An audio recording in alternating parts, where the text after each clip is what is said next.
ኦሪት ዘፍጥረት ምዕራፍ 1 የፍጥረት ታሪክ። በመጀመሪያ እግዚአብሔር ሰማይንና ምድርን ፈጠረ። ምድርም ባዶ ነበረች፣ አንዳችም አልነበረባትም።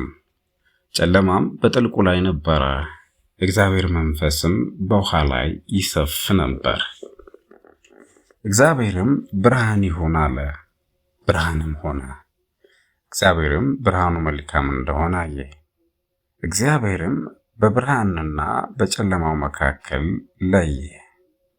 እግዚአብሔርም ብርሃኑን ቀን አለው፣ ጨለማውንም ሌሊት አለው። ማታም ሆነ ጠዋትም ሆነ አንድ ቀን። እግዚአብሔርም በውሃዎች መካከል ጠፈር ይሁን፣ በውሃና በውሃ መካከልም ይለይ አለ።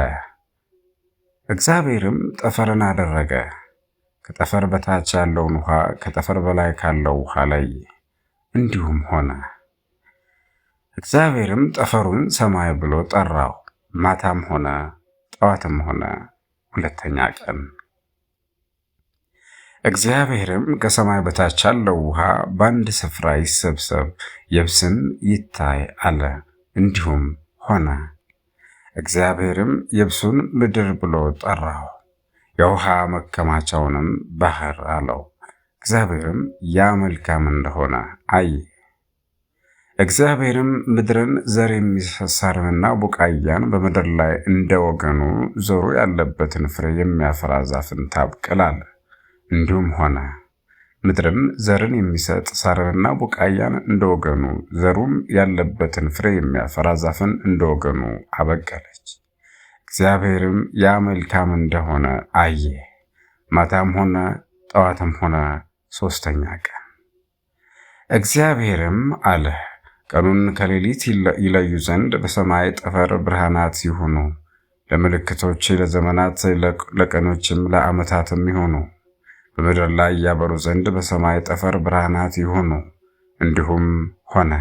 እግዚአብሔርም ሁለት ታላላቅ ብርሃናትን አደረገ። ትልቁ ብርሃን ቀንን በቀን እንዲሰለጥን፣ ትንሹም ብርሃን በሌሊት እንዲሰለጥን።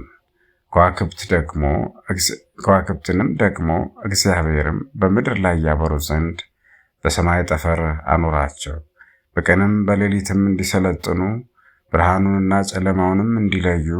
እግዚአብሔርም ያ መልካም እንደሆነ አየ። ማታም ሆነ ጠዋትም ሆነ አራተኛ ቀን። እግዚአብሔርም አለ፣ ውሃዎች ሕያው ነፍስ ያላቸው ተንቀሳቃሾችን ያስገኙ፣ ወፎችም ከምድር በላይ በሰማይ ጠፈር ይብረሩ።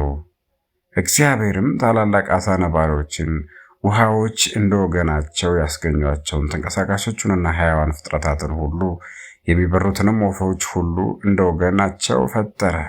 እግዚአብሔርም ያ መልካም እንደሆነ አየ። ሰማይና ምድር ሠራዊቶቻቸውም ሁሉ ተፈጸሙ። እግዚአብሔርም የሠራውን ሥራ በሰባተኛው ቀን ፈጸመ። በሰባተኛውም ቀን ከሠራው ሥራ ሁሉ አረፈ። እግዚአብሔርም ሰባተኛውን ቀን ባረከው፣ ቀደሰውም። እግዚአብሔርም ሊያደርገው ከፈጠረው ሥራ ሁሉ በእርሱ አርፏልና።